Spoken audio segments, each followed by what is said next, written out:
Welcome viewers, और बात करने वाला हूँ मैं यस बैंक के बारे में। इसके कौन सा जीएसटी का नोटिस मिला है वो मैं नोटिस भी शेयर करूँगा आप लोगों के साथ। आगे क्या करना है, चाहे देखो पॉजिटिव न्यूज़ हो चाहे नेगेटिव है, टाइमली शेयर करना इंपॉर्टेंट है। जानकारी निवेशकों के पास होना इंपॉर्टेंट है कि चल क्या रहा है, क्या इसकी वजह से शेयर के अंदर थोड़ा सेलिंग प्रेशर दिख सकता है। सारा कुछ डिस्कस करने वाला हूँ मैं, सो बने रहिए। और सबसे पहले इंपॉर्टेंट डिस्क्लेमर जरूर पढ़िएगा,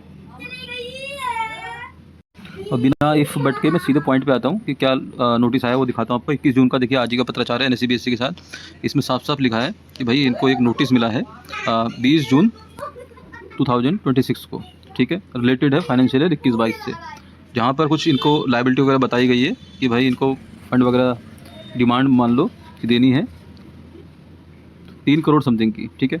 अब ये कहना चाह रहे हैं कि भाई ये नोटिस पहले भी आया था और अब की बार जो वैल्यू है वो कम आई है। पहले 3 करोड़ 30 लाख रुपए बोल रहे थे, अब 3 करोड़ 2 लाख रुपए बोल रहे हैं।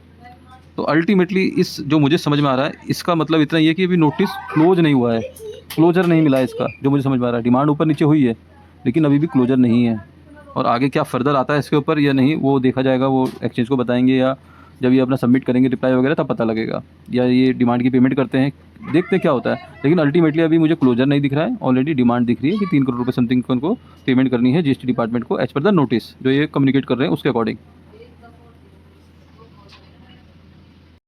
स्टॉक का प्राइस अभी जिस पर्टिकुलर एरिया पे है, या कह सकते हो जिस प्राइस पे है, उस पर्टिकुलर एरिया पे ये नेगेटिव न्यूज़ नहीं आनी चाहिए थी, क्योंकि ये ऑलरेडी ब्रेकआउट दे चुका है। 25 रुपये का मैंने इसके अंदर बताया था कि भाई 25 रुपये से ऊपर निकलेगा तो आराम से फिर फर्दर मूवमेंट के लिए जा सकता है। 25 रुपये से ऊपर ये बिल्कुल सेफ जोन पे है, ये मान के चलिए। अब कोई दिक्कत ही नहीं है बाइंग में। 28 से 30 रुपये तक का टारगेट मैंने इसमें ऑलरेडी प्रिडिक्ट करा हुआ है अपने लास्ट वीडियो में, 25 रुपये से ऊपर। लेकिन न्यूज़ ऐसी आई है कि हो सकता है, देखो मैं ये नहीं कह रहा कि होगा, चांसेज हैं कि इसके अंदर फर्दर यहाँ तक की एक गिरावट आ जाए, चांसेज हैं, क्योंकि ग्लोबल सेंटीमेंट भी ऊपर नीचे हो रहे हैं। अब किसी कारण वह गैप अप खुल जाए तब दैट इज अदर थिंग, फिर यहाँ पर खुलेगा, यहाँ से थोड़ा बहुत नीचे आ जाएगा तो 25 रुपये के ऊपर क्लोजिंग दे देगा। लेकिन जहाँ कहीं इसने ये ट्रेंड लाइन जो मैं बनाने की कोशिश कर रहा हूँ यहाँ पर, ये देखिए आप भी अपने चार्ट पे बनाना ऐसे करके, फिर अगला टारगेट इसका यहाँ तक होगा, और जो कि मुझे लग रहा है इसका यहाँ तक आने की संभावना बढ़ जाएगी, जो कि है लगभग 24 रुपये। 24 रुपये के नीचे ये क्लोजिंग करता है तब स्टॉक के अंदर कह सकते हो एक ब्रेकआउट फेलियर वाला सिनेरियो बन जाएगा। और जो ये ऊपर तक गया है तो ये फिर ये माना जाएगा कि भाई यहाँ पर एक गैप था पेंडिंग, ये वाला गैप आप देखोगे तो चार्ट के अंदर ये गैप था, उसको फिल करने ये बाउंस लेके गया था 25 रुपये 41 तक। उसके बाद ये फिर नीचे आ रहा है। मैंने हर वीडियो में बताया कि भाई 25 रुपये का एक बड़ा रेजिस्टेंस इसके पास। अब देखते हैं कि यार इस न्यूज़ का इम्पैक्ट पड़ता है या नहीं भी पड़ता है। देखो बैंक का मतलब तो है कि भाई कोई फाइनेंशियल में कोई ऐसा बड़ा इम्पैक्ट नहीं पड़ने वाला इस चीज़ का। ये चीज़ें नॉर्मल सिनेरियो है, सबके पास आती है जीएसटी का। आजकल तो आपको पता ही है सब कुछ ऑटो सिंक है।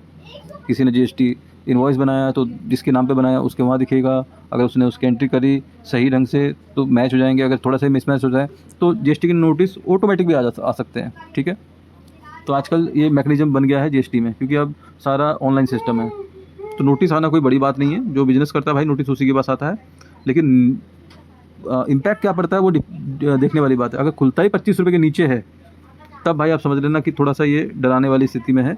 फिर ये अपनी जो रेंज है ये लगभग 21 रुपये से लेकर 25 रुपये की रेंज, फिर ये उसी रेंज में झूलने लग जाएगा। ये मान लीजिए चलिए, चाहे धीरे धीरे नीचे आए फिर ऐसा हो जाएगा, ये मान के चलिए। अब 21 से 25 की मैंने इसकी पहले भी रेंज बताई हुई है, 4 रुपये की रेंज। इस 4 रुपये की रेंज के ऊपर रहेगा तो फिर 28 से 30 की रेंज, ऐसे करके जाएगा ये।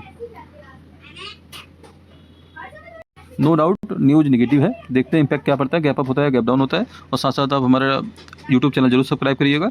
देखिए बड़ी बड़ी न्यूज़ डाल रहा हूँ मैं इसके अंदर। ये देखिए अभी जीएसटी की भी डाल रहा हूँ आपके सामने, येस बैंक की बहुत बड़ी बड़ी न्यूज़। ऐसी न्यूज़ मेरे हिसाब से आपको और किसी की वीडियो में नहीं मिल रही होगी। लगातार जो भी बड़ी न्यूज़ आ रही है सारी मेरे चैनल पर मिलेंगी आपको, तो सब्सक्राइब करके रखिए, आप लोग को बहुत हेल्पफुल होगा। भाई देखो नेगेटिव आए पॉजिटिव आए, मैं न्यूज़ क्रिएट नहीं करता हूँ, जो आता है मैं वो बताता हूँ।